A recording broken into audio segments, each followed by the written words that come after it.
My name's Abdulmaalik Tailor and I'm a convert to the Islamic faith.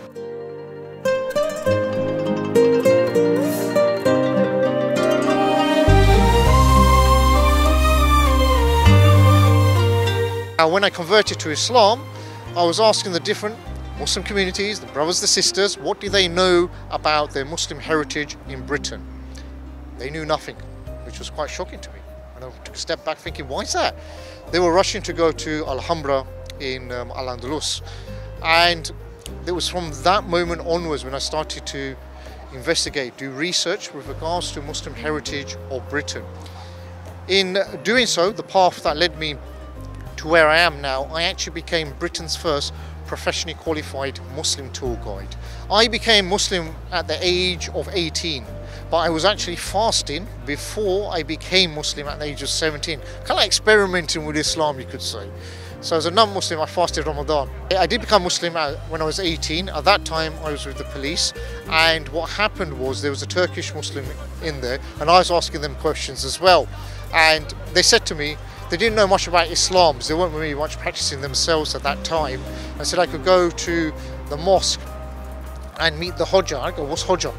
And they said it's the Turkish word for Imam.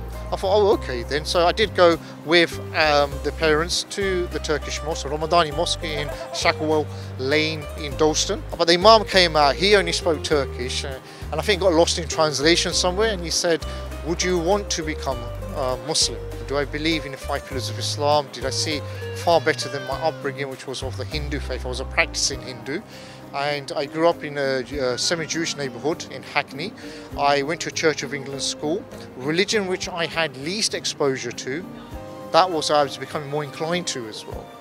And I then said to the Imam, yes, I do want to become Muslim. My family's reaction, oh subhanAllah, initially they didn't find out that I was fasting, but initially it did then become verbal abuse, then it became physical abuse, and what did happen was they did try to kill me as well, and that was quite shocking.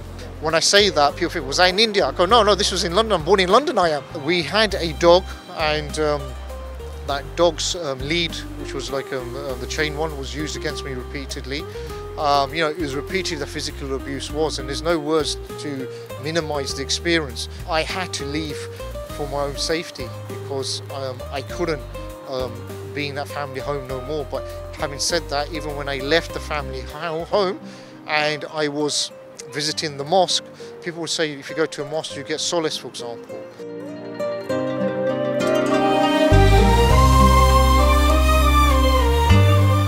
We are here, the building in front of you is the Houses of Parliament, and the House of Parliament does have Muslim connections as well, historical connections. We have the first Muslim who was in Parliament in the 1860s. His name was Lord Stanley, and he had a Muslim name called Abdulrahman. And it's an interesting character this individual is. He used to work for the Foreign and Commonwealth Office, and he was posted in Constantinople, modern-day Istanbul, with the British Embassy. People would have found it a bit embarrassing to have a Muslim person in the family, but he does take his father's seat in Parliament because he was a hereditary peer. He also inherits his father's land as well, and his father's land, believe it or not, at that time had 3 inns, like pubs you could say, which served alcohol. What do you think happened when he actually inherited the land? He closed these inns down. So due to the prohibition of alcohol within the Islamic faith. So that's quite interesting as well.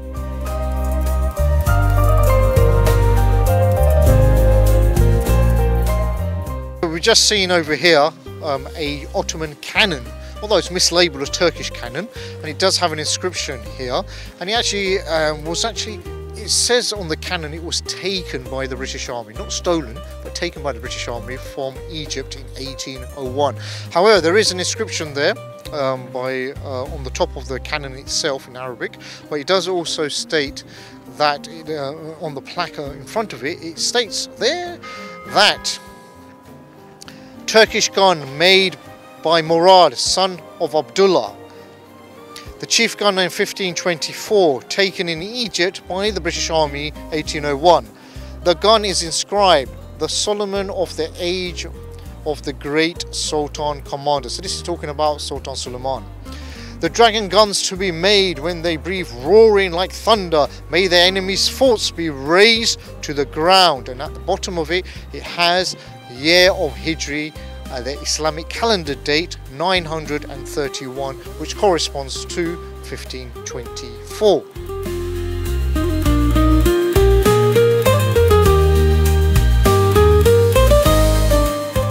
We're in the world famous Trafalgar Square, Britain's most famous square.